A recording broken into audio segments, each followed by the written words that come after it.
Hello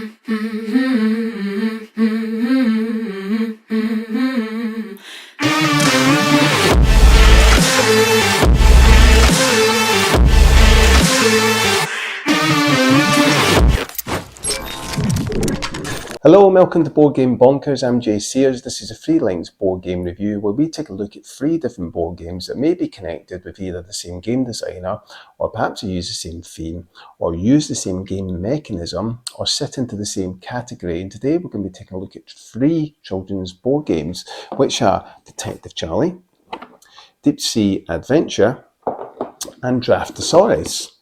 Now, we won't be comparing these games. We'll be looking at them each individually on its own merit. We'll be letting you know our thoughts on what we like, what we don't like about the games, and giving them a final rating. Now, before we get started, please consider liking this video, sharing it, and subscribing to the channel. And we also love to hear from you. Any particular games or reviews you'd like us to carry out in the future, please let us know in the comments down below. So let's get started with Detective Charlie, which is a cooperative game, and you're working together to control Charlie to visit different locations and solve the mystery to find out who the culprit is. So in Detective Charlie, you'll be getting one of the case studies, choosing one of them to complete. You don't look at what's in this envelope, as this will be the main suspect, and who you're trying to figure out who committed that crime. So for example, the crime might be who ate or stole the ice cream. So essentially you'll be setting the cards out like this. These are the witness cards that we go around in a circle. And underneath those witness cards will either be 2 or 3 evidence cards. You've got evidence card number 2, number 4, and number 7. Now in the middle we have a case card that will tell you what the case is, and on top of the case card we'll put Charlie, the detective, there to start us off. And essentially on our turn we'll roll the die and we'll move the number of spaces indicated on the die. So in this case we can move anywhere because we're starting off. But let's just say I was there already. I can move in any direction, either here or here, the number of spaces that's indicated. If I roll a time, I have to increase the time by 1. If I was to roll a time and a plus, I would increase the time by 1. However, I can move to anywhere I choose to do so. Now, when we played this, we used a slightly alternative rule where we could choose to move where we like by spending additional time. However, the rules do not state that. You have to go by what the die roll tells you. And when you land on a card, you then read that card. It will tell you on the other side what it is, give you a piece of information. You must then place that card back and remember the number that you went to. So the next time on your turn, you will then remember not to go back there because you already know the information. And at any time, you may look at the suspects, they're all numbered, and try and eliminate the ones that are not relevant to that case.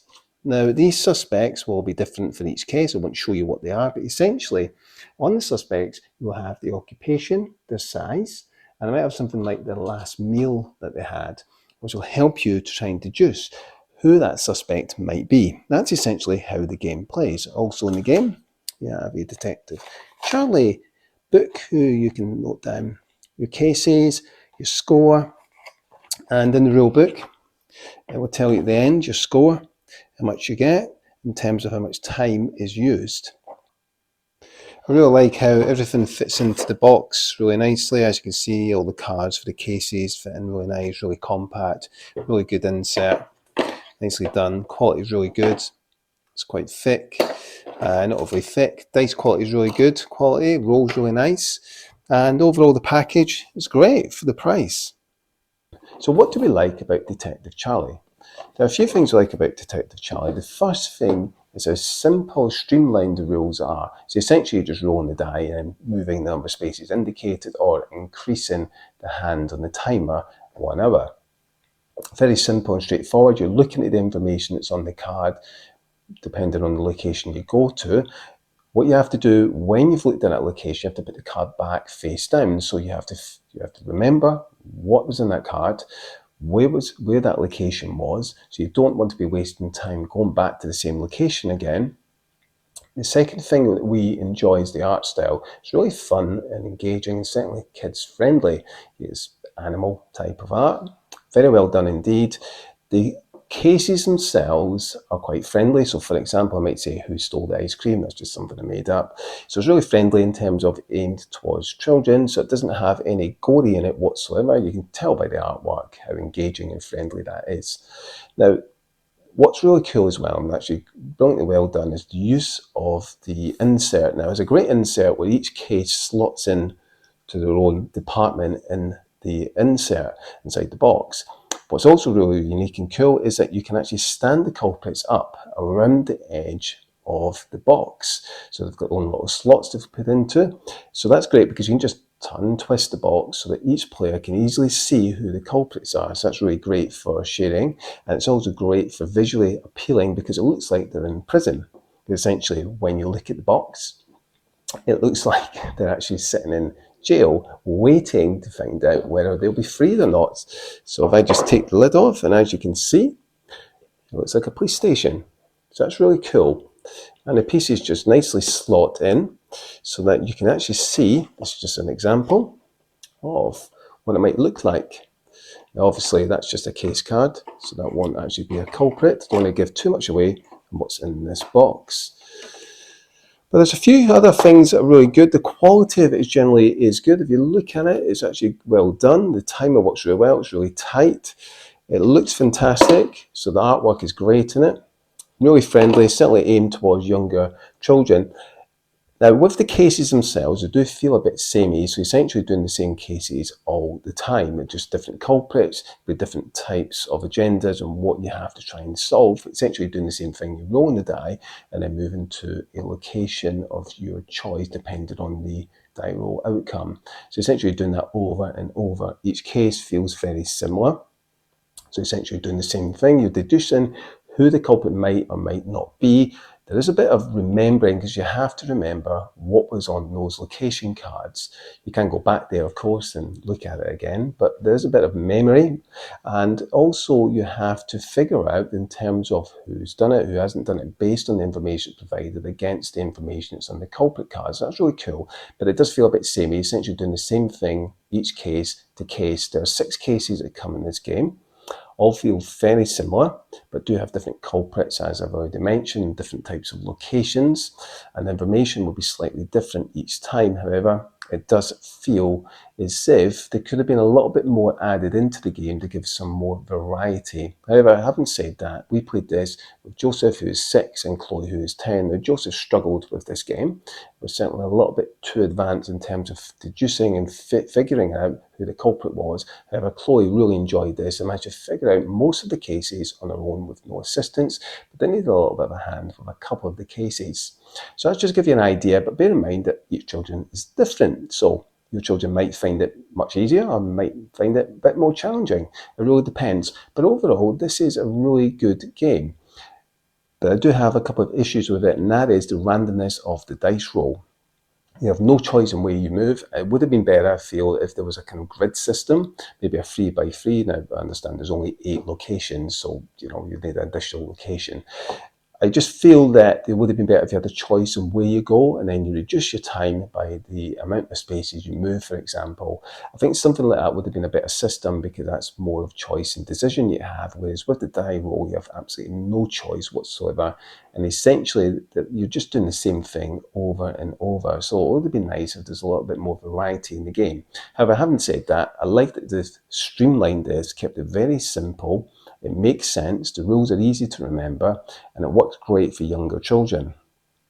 So overall, I'm going to be giving this a 6.5 out of 10. It's a fine game, it's above average, it does feel a bit samey as you're going through the cases, and certainly better tailored towards more younger children, ages 7 to 9, which was fantastically well, but younger children may struggle a little bit with the cases and might need a little bit of support, and that is Detective Charlie. Next, we're going to be taking a look at Deep Sea Adventure. Now, in Deep Sea Adventure, you're divers diving deep into the ocean to try and collect as much treasure as possible. In Deep Sea Adventure, what you essentially be doing is diving deep into the depths of the water to try and collect as much treasure as you can. So at the start of the game, you'll be shoveling this treasure face down. So you won't know the value of the treasure and put them in order from the number pips. So for example, the ones first, then the twos, then the threes, and then the fours. Just for explanation purposes and demonstration, this is not all of the treasures, only some of it, just so we could try and fit it into the camera. And what you'll be doing at the start is choosing your colour, setting the oxygen marker at 25. This is a shared oxygen pool. So essentially on your turn, you'll be rolling the 2 die, moving the number of spaces indicated, in which case is 3. So you move 3 spaces. Whenever there's an opponent in front of you, so let's just say, for example, there was someone there, you would hop over them, not counting that space. Essentially, this would be 1, 2, and then 3. Whenever you go to return back to the submarine, you must declare that before you roll any die. Now, when you land on treasure, you can decide where you collect that or leave it where it is. If you decide to collect it, just simply replace that with one of these tokens.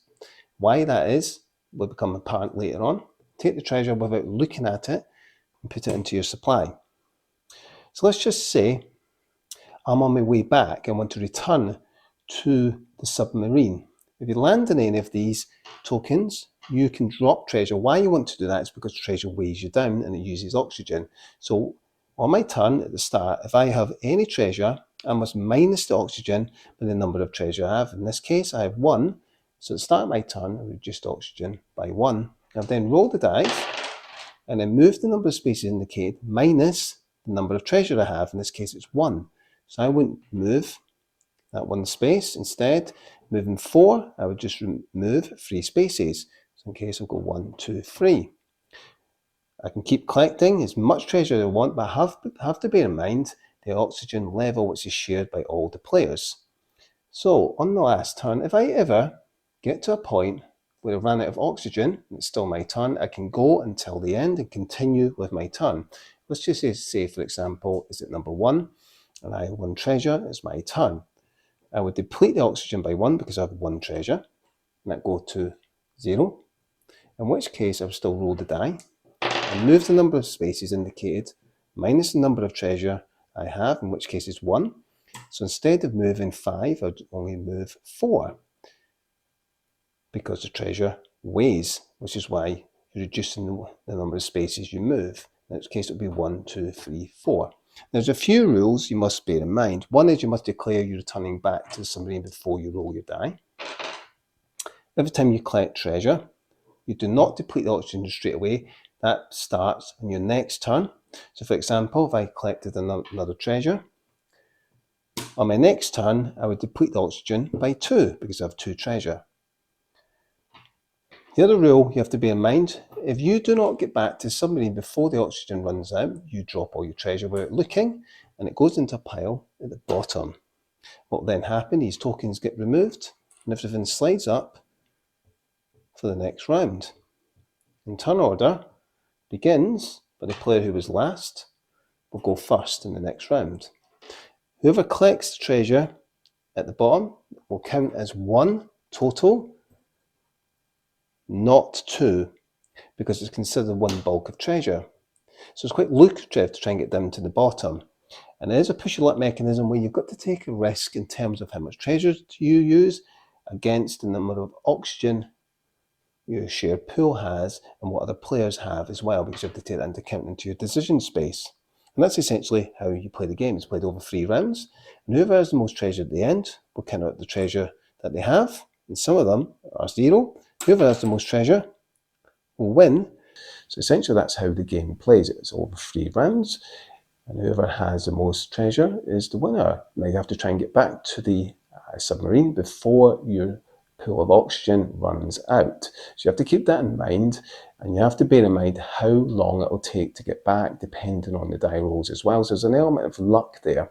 But what I love about this game is that push your luck element. So you've got that enticing and tough decision about, do I keep going because I need more treasure? You know the better treasure, more lucrative treasure is definitely at the bottom, because those with numbered 4 pips on them certainly have higher numbered quantities of treasure. So therefore, you're looking to try and get the better treasure where possible. But you have to keep in mind that if you go too far and collect too much treasure, you're depleting that oxygen pool. All other players are using that oxygen. You have to also keep in mind the amount of movement that will be reduced by the number of treasure you have, and you don't know what the die roll might be. What's also clever is the dice numbers only go up to 3, so you have to keep that in mind. That tripped up a few players who weren't sure about, well, it's only at 3, I thought this was going to 6. So it really trips up a few players. It's really cool and unique in how that works. So what's also great about the game is how simple and straightforward it is to teach. However, there are a couple of rules, as I alluded to earlier, that are a little bit confusing and often players forgotten about. So that is, you must declare before you roll your die if you're returning back to the submarine, and that just thematically doesn't make sense to me.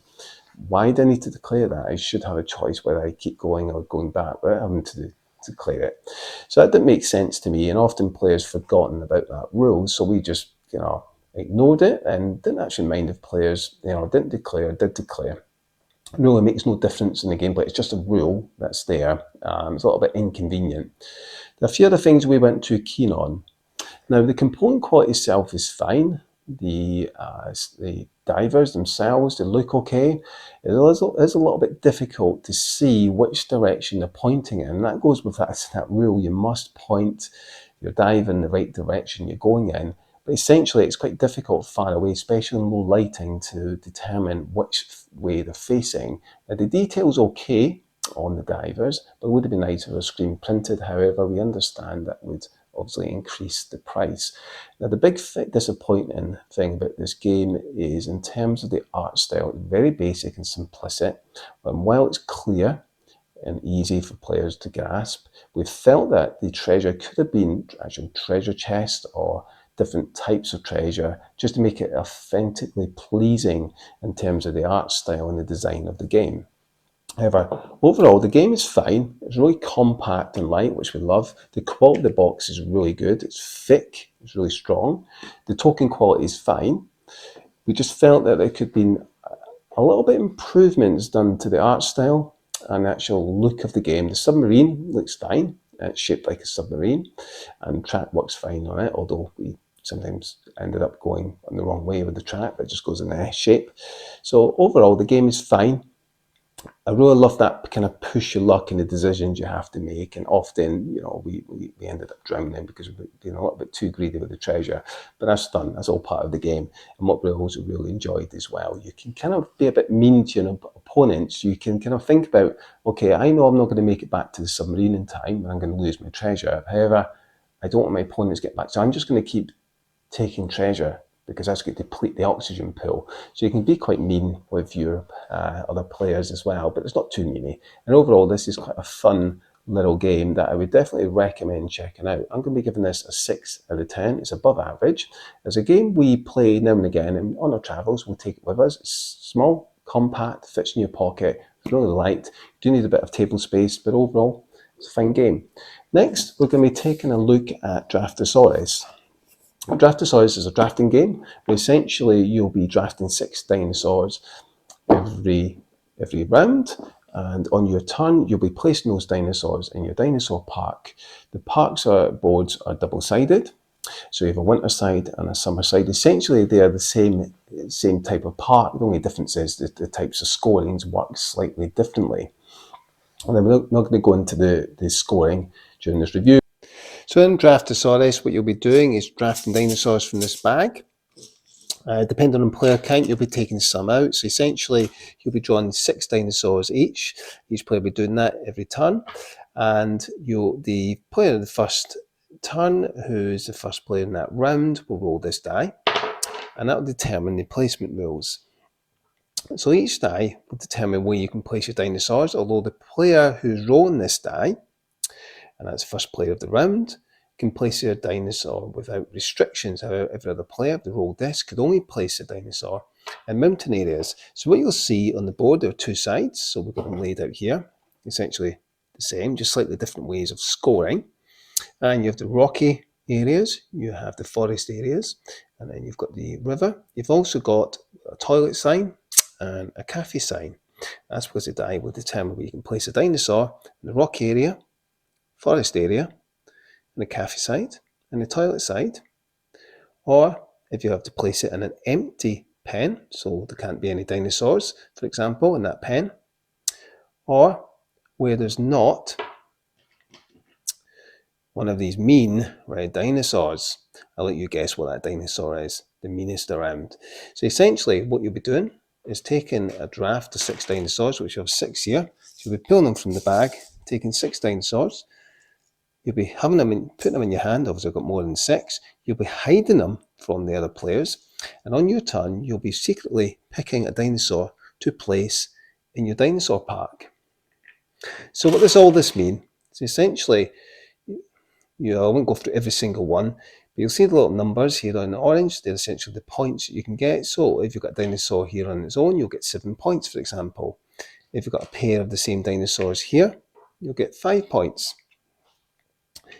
Whenever you've got these particular dinosaurs, you'll get an additional point, as you can see, indicated in the top right here. This top right section, if you place a dinosaur here and you have the majority of that type of dinosaur in your dinosaur park, you'll gain an additional 7 points. In this one, you must have all of the same dinosaurs. In this one, all of different types of dinosaurs. And this is 3 of the same type of dinosaurs. If you can't place a dinosaur anywhere, you can place it in the river. That will essentially give you a point. On the other side, the ways the scoring works is slightly different. For example, here you must have each different type of dinosaur, not adjacent or above the other dinosaur you have. For example, if I place one of these dinosaurs here, I'm not going to even try and butcher the names of the dinosaurs. You cannot place it here. You can't place it here because it's adjacent, it's next to it. You can't place it here because it's above. But you could place it here. However, you must fill out the row first before you can go to the next row. So for example, I could place a dinosaur here. My next turn, I might place a dinosaur here. Then I can go to the next row and then start placing more dinosaurs. For example, I could do this. And because they're not adjacent, as you can see, there's a space. That's a legal placement. It's a little bit more trickier to figure out than what's on this side. I won't go through all of it, but essentially they work in slightly different ways. This one's either or of the same types of dinosaurs. For example, I could put a red one, then I can put a pink one. The next one had to be a red one, then a pink one. So for example, like this. And then I get the number of points indicated. You don't get all of the points, it's just up to that amount, to the highest level you have reached.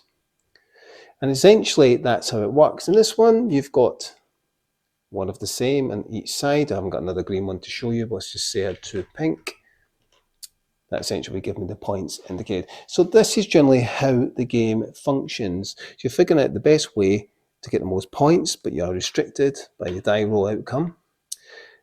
Let's have a look at the quality. The quality is quite decent, it's fine. These are amazing actually, I think these look great. Really cool. Can you figure out what the dinosaurs are? So they look great, nice and bright, brilliant for colourblind. The art design is fine. I think it fits the theme well. You know, it looks fine. It's nothing amazing, but I think it looks really good. It's fun. It's got that kind of hook for children. They really like it. I just wish instead it just been scoring differences, there's a little bit more variation. But overall, it's fine. The thickness is okay. Not too bad. I would like them a little bit thicker, but it's fine for what it is. Dinosaurs look great. What was interesting was on your turn you'll place a dinosaur in your park determined by the placement rules set by the die roll. So the player will roll the die, who is the first player of the round, and they will ignore that placement rule. However, all the players must abide by the placement rule determined by the die outcome. So for example, it may have a forest icon, in which case you can only place dinosaurs in the forest. Or it may have a rock icon, in which case you can only place dinosaurs in the rock area. So it's very straightforward in terms of your placement rules and where you place them. So there may also be a toilet sign, in which case you can only place dinosaurs in the area where there's toilets. So it's really cool in terms of the placement rules and where you place those dinosaurs, and essentially trying to score the most points.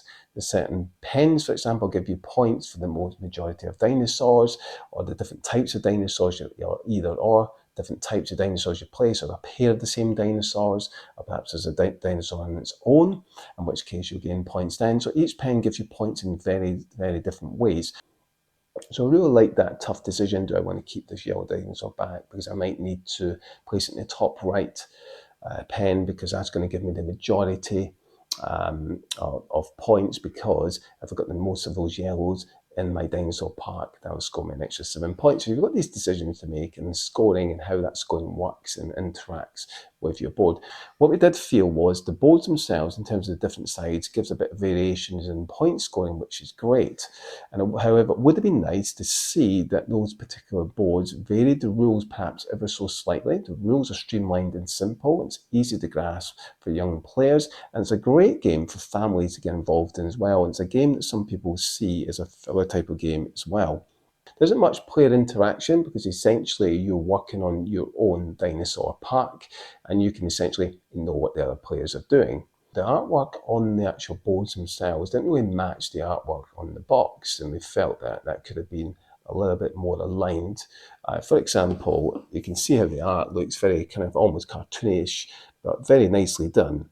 However, the artwork on the actual boards just didn't quite match that same art style. It didn't quite feel like it just fitted in. We would have liked, it's fine, it's okay, we just would have liked that the art matched what was in the box a little bit better. But that's just a minor quibble. Overall, this is a great, fantastic children/family type of game. It's also a filler. It's fantastic in terms of the drafting. You don't know what dinosaurs you're getting. It's great in terms of the dice rolling, because you have 6 different outcome possibilities, so it just keeps it freshened up, which is fantastic. The quality of it overall is really well done. The insert is fine, it's just a basic insert, nothing too exciting there. Rules are very simple and streamlined. Overall, this is a really great game. It's certainly one we'll be keeping in our collection, so we're going to be giving Ddraftosaures a 7.5 out of 10. This is definitely one of the better children games that we have played, but I would argue saying this is more of a family type game than just for children, and certainly aimed towards, the box says 8+, but really we've played this with Joseph, who's 6, and he grasps the rules really well, so you can play this for younger children. It plays in about 25 minutes, and with a higher player count, but you can play that in about 15 minutes with a couple of players. It's for 2 to 5 players, but we recommend this kind of fits really well with 3 or 4 players, and that's kind of our best spot of playing this game. Overall, these games are really good. I recommend checking them all out. If you enjoyed this review, please consider subscribing to the channel, and let us know in the comments down below. What did you think about those games? Any particular games you enjoy that you play with your children? Please let us know in the comments down below. That's all for now. Thanks for watching. Until next time, take care.